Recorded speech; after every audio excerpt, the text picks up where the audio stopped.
Hey, I'm Mock and I work on copyright at YouTube. Today I'm going to tell you about three things. First, I'm going to talk a bit about abusive copyright claims and takedowns, which is when someone who doesn't own the copyright to any content in your video tries to tell us that they do. Then, I'll tell you what YouTube does to protect your videos from bogus claims and takedowns. And last, I'll let you know what your options are if you ever run into a copyright issue that you think is a mistake. So what do I mean when I say abusive copyright claims? You might already know, but not everyone does. When people use our copyright claiming tools like Content ID or sending a takedown request to claim or take down videos that they don't own the rights to, that's abusive. In other words, these are bogus or fraudulent Content ID claims and copyright takedowns, and they're not okay. We take abuse of our copyright tools seriously, and we're not afraid to punish people who misuse them. That said, YouTube isn't a court of law, and we're not always able to make a final call about who really owns the rights to what content. Sometimes, that needs to be determined in court. To explain this more, I'm going to need to give you a little background info first. On YouTube, there are two types of copyright issues you might run into. Your video can get a copyright takedown, which results in a strike, or it can be claimed through Content ID, which is used by thousands of YouTube partners, most of whom manage the rights of many different creators and artists. On the other hand, the takedown process is available to anyone who owns a copyright.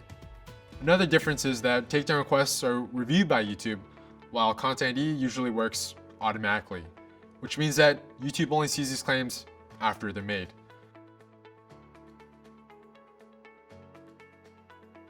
Even though these systems work differently, we use similar guidelines to tell if a Content ID claim or takedown request is suspicious. There are certain patterns that show us very clearly when a copyright issue is bogus.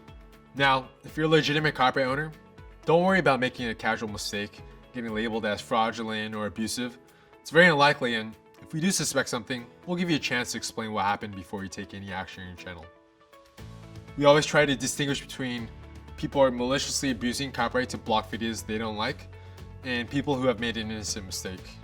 Copyright is complicated, and we understand that it can be tricky to manage your rights, so we always try to educate people about how the process works. But we have zero tolerance for bad actors who use copyright as a tool to censor or troll members of the YouTube community.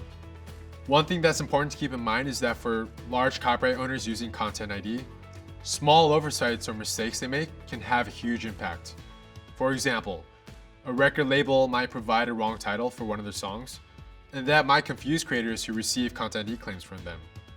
When we see things like this, we follow up with the Content ID partner to make sure they review their claims, fix their issues, and find a way to avoid the same problem going forward. We've helped clear up millions of inappropriate Content ID claims this way. If a copyright owner continues to make this kind of mistake, we may limit their access to Content ID or terminate their partnership with YouTube entirely. We've taken action against hundreds of current and former partners. Overall, we see far more blatant attempts to abuse copyright through the takedown process rather than Content ID. This is because anyone with a YouTube account can access our copyright takedown web form. While the vast majority of takedown requests we receive are legitimate, we still terminate tens of thousands of YouTube channels every year for attempting fraudulent takedowns. Another thing we hear a lot of concern from creators about is fair use.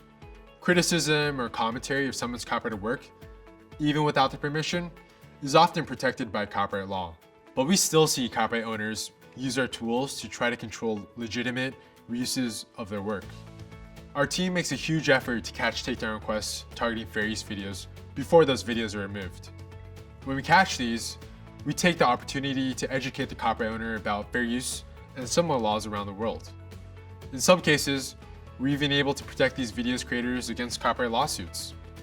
If fair use interests you, you may want to learn more about our Fair Use Protection Initiative.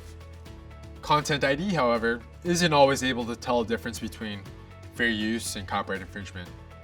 If you wind up with a Content ID claim on a fair use video, you can always dispute the claim.